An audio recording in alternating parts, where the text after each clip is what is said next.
What is the story behind the most lethal and famous weapon in human history, known by everyone, even children, and featured on the flags of some nations as a national symbol? This is the story of the AK-47 as you've never heard it before. The tale begins at the start of World War II, when armies realized it wasn't just the type of weapon that mattered, but how well suited it was to the combat environment. For instance, the Soviets were using the Mosin Nagant rifle. Despite its age, it had an excellent range, reaching 800 meters with a scope, and its 7.62x54 caliber bullet was incredibly powerful, ensuring deadly accuracy. Meanwhile, the Germans used the Kar 98K with a 7.92x57 caliber, which also boasted great accuracy and power. However, both armies discovered the shortcomings of these weapons during the war. The length and heavy weight of the rifles were problematic for soldiers who needed to move quickly, and the heavy ammunition limited how much they could carry, depleting their supplies rapidly. Additionally, the recoil from firing was harsh on the soldiers' shoulders. The Soviets were aware of these issues even before the war and had developed the Mosin Nagant rifle in 1932. The Nazis, on the other hand, focused on converting handheld weapons into automatic rifles suitable for close-quarters combat, despite losing some of their old advantages. During World War II, in the Battle of Bryansk, Soviet soldiers were astonished by the German MP-40's performance. Despite its power, the Germans weren't entirely satisfied with it. This sparked Mikhail Kalashnikov's interest in developing improved rifles, inspired by the German approach. Later, the Germans created a powerful weapon, the Sturmgewehr 44, which Hitler believed would win the war. Even though the Nazis lost the war, the Soviets didn't stop thinking about developing a similar weapon. Soviet engineer Alexei Sudayev developed the AS-44, which was advanced but too heavy at around 6 kilograms. Stalin then decided to hold a secret competition for designing Soviet weapons, open to anyone, emphasizing the need for a rifle similar to the Sturmgewehr 44. This was Kalashnikov's opportunity. He gathered his designs and entered the competition, despite having no formal education in weapon engineering. When the contestants presented their weapons, Kalashnikov's design amazed everyone so much that the leading weapon designer of the time withdrew from the competition without even showing his design.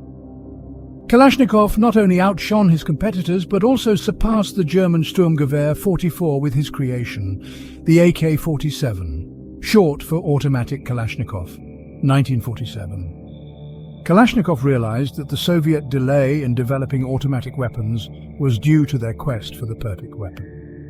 He reduced the bullet caliber to 7.62 2-39, making the weapon and its ammunition lighter and easier for soldiers to carry extra rounds. The fully loaded AK-47 weighed 4.2 kilograms, with an effective range of 400 meters, half that of older rifles, but adequate for close-quarters combat. Kalashnikov, during the war, noticed young recruits struggling with the complex, old weapons, many losing their lives due to their lack of training. He aimed to create a weapon that anyone could learn to use quickly. Kalashnikov's design brilliance came not from academic training, but from his pre-war experience as a mechanic in a tractor factory in Tomsk Oblast, Siberia.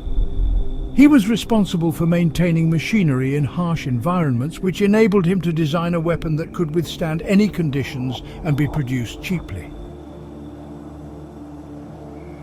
In 1949, the Soviet Army adopted the AK-47 as its official weapon. Initially considered a state secret, it didn't remain so due to the Cold War and the formation of NATO in 1949, leading the Soviets to form the Warsaw Pact in 1955. To strengthen their allies, the Soviets supplied them with AK-47S, leading to an estimated 100 million AK-47S worldwide.